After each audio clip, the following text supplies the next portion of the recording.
Marina tá meio dodóizinha hoje, tá com dor de garganta. Mas mesmo assim estamos aqui firme e forte. Chegamos agora na estação de Westminster, onde vai sair o tour a pé por Londres. Nos cenários. Que foi gravado. Cenas de Harry Potter. Cenas de Harry Potter. É isso aí, gente. Vamos lá. Fica aí pra acompanhar com a gente. I won't do either today. We'll wait for the green lights at roads, keep everyone safe, and likewise, if anyone needs a rest or some water at any point, please do let me know. It's a hot and stuffy day, don't want anyone feeling uncomfortable. Before we start technology, even rubber ducks. He can't get through one of these gates, and to be fair to him, they are quite scary. I use them all the time, things always go wrong. First of all, he taps his hand against one of the yellow Oyster card readers that you can see behind me right now.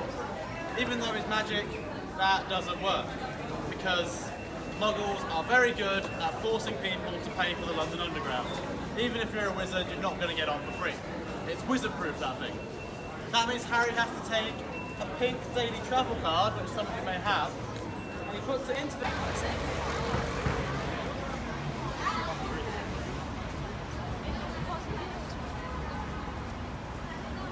link things up to make it work in the Muggle world.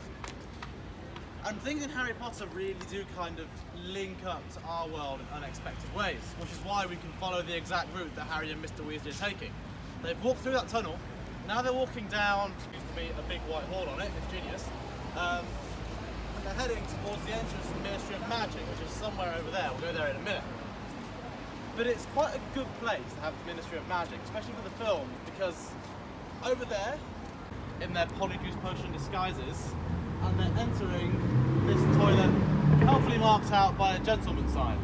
They're going to go inside the toilet, they're going to stand inside the toilet bowl and flush themselves down into the Ministry of Magic. So, a really high-class way of entering the government here. There's a problem, which I'm sure many of you have spotted. There's no toilet there. We know it's the same street because we can see the landmarks on the street, we can see the hatchings on the road. We can see the Ministry of Defence building behind us right there. We can see this gentleman's sign, but it doesn't exist. There's actually a prop the film crew put in because they wanted somewhere that looked like it was right in the centre of London, right in the centre of Whitehall, and there are no public toilets right in the centre of Whitehall. It's actually a thing called the rule of signs. It's quite common in films. You put a sign somewhere, point a camera at it, and never quite show it. Kind of tricks the mind. People just assume that it's there, they'll never question it. It's actually quite helpful, especially now. There is another reason why they put it here, and that is, if you look over there, that's horse guards. It's an old army barracks. It's still manned. You can see the chaps on horses over there, they're dressed in blue today. It's a member of the Blues and Royals regiment, that's also Prince Harry's regiment. They're standing right outside the entrance of the Ministry of Magic. They are, in fact, is everyone impressed? We can actually see above his head there are some little squiggly lines. I'm not sure how well you can see that at the back. You can see those lines on the wall, so you can actually measure how tall you are compared to Ron. And that's a funny story I like to talk about, because in the books we all know that Harry is meant to be quite short and quite weedy, quite some box. And I happen to know there's one over there, there's one over there, there's three over there, but no, they had to film here somewhere without a telephone box. So that, once again, is a prop. But we know that Harry and Mr. Weasley are going to go inside it, and it's going to go down, down, down into the ground, down into those tunnels that I mentioned, and down into that. Painted it using quite expensive paint techniques. And if any of you ever go to the studios in Watford, you can see the actual Ministry of Magic set, the green marble, and all of that is MDF wood. All of it is very light, and you can tap it.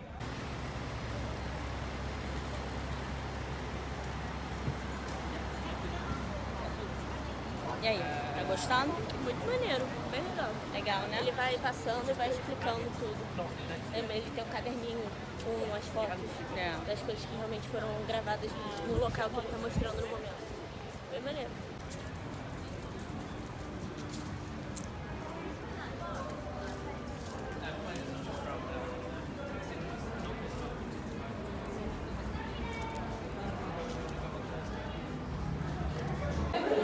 Pegamos de metrô, saímos de metrô, entramos no metrô, vamos para outro local locação do filme.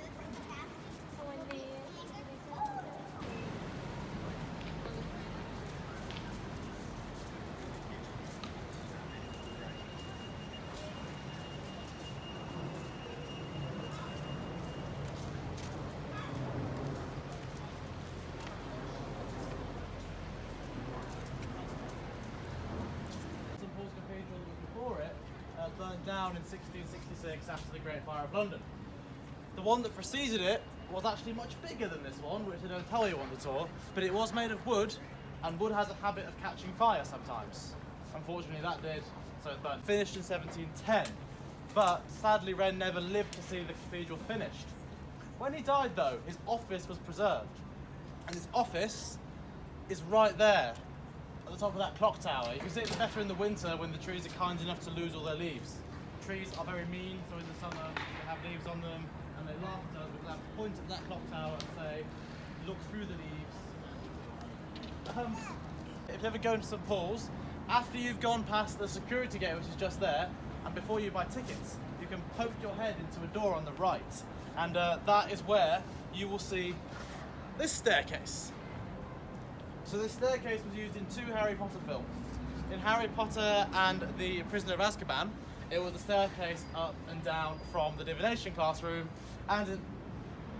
That's upside down, I'm so sorry. And in Harry Potter and the Goblet of Fire, it was again used as the up and down from the... They destroy a bridge. Happily, all the Muggles that were on the bridge at the time were Olympic sprinters, so they're able to get off the bridge before it fell into the water. But yeah, that's the bridge. In the books it was called the Brockdale Bridge that was destroyed. We never saw it, it was just mentioned when Cornelius Fudge talked to the Muggle Prime Minister. In the movies, we'd like to say that they thought, let's call it a moment to talk about. I also said earlier that when we were in the tube station I was going to lay a bit and filter different things throughout the rest of the tour so the other group would have more time to speak. This is one of them. Anyone know when the Harry Potter books are set? If you don't know already, it's a bit of a shock. They're set in the 1990s. The Battle of Hogwarts is in 1998. So to put that into perspective, the first Harry Potter book came out in 1997. The vast majority of people reading and watching Harry Potter are watching it much after the time that the books are.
O passeio está sendo bem legal, cheio de curiosidades. Agora tem que ter disposição para andar, hein? Porque anda o tempo inteiro, anda, para, em pé para ele explicar e anda. Tem uma sentadinha não.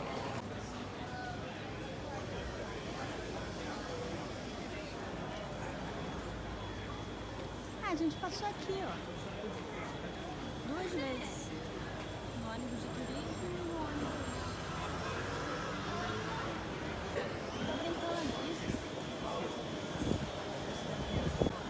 Here we are outside the Leaky Cauldron, and again it's a trick question because there are 2 reasons why right now it may not look like the Leaky Cauldron. The first one is that it says tacos on the front. The second one is that when they came to film here, the Harry Potter and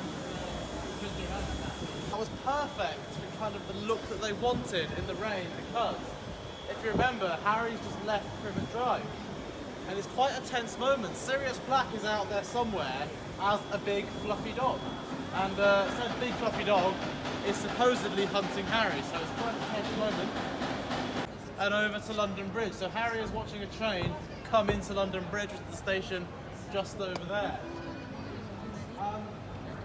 It's not the only place that you film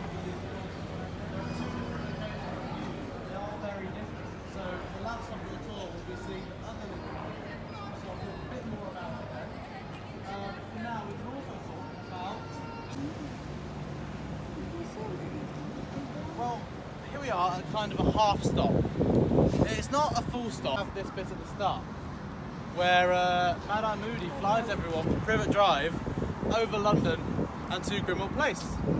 He's very worried that someone's following them, so he takes them on a big looping ring around the country. So they're flying from Privet Drive, which is actually just near Heathrow Airport in the west of London, so it's over there. So it's strange then, they're flying in from that direction, in precisely the wrong direction. There's a lot of funny things about this scene that don't quite make sense. So all the wizards are flying along the river towards Grimmauld Place, which is over there in northwestish London. This is where Hagrid brings Harry just before they go into Diagon Alley for the first time. So around here somewhere is the Leaky Cauldron. In a second we can play hide and seek and try and find it. They come down the street behind me, walking in our direction. So you can see them right there. They're right over there. There's something wrong with this still, and it's a really horrible trick question, because every single pub has a sign outside with a picture on it that really obviously makes it clear what the pub is. So the pub is the Leaky Cauldron. There is the Leaky Cauldron. It dates back to the days that most Brits couldn't read. Nothing can get in the way of the English and their pints. So at the end of a working day, even the guys that couldn't read could still walk along the road and figure out which pub their mates were all in. But again, we've got some signs saying more books upstairs, and even this one, they've got a big pile of books outside. So they're still trying to recreate the feel of Charing Cross Road, even though for the second time, we're actually not in Charing Cross Road, we're in Leadenhall Market. Perhaps they could say that in the movie, I've noticed Hogwarts looks subtly different in every film. It's mostly a mistake. It's also partly intentional. Hogwarts evolves, things get added on, rooms move around and reappear. Exactly the same with the Leaky Cauldron. And Muggles can't see it, so when there's no wizard close, the whole pub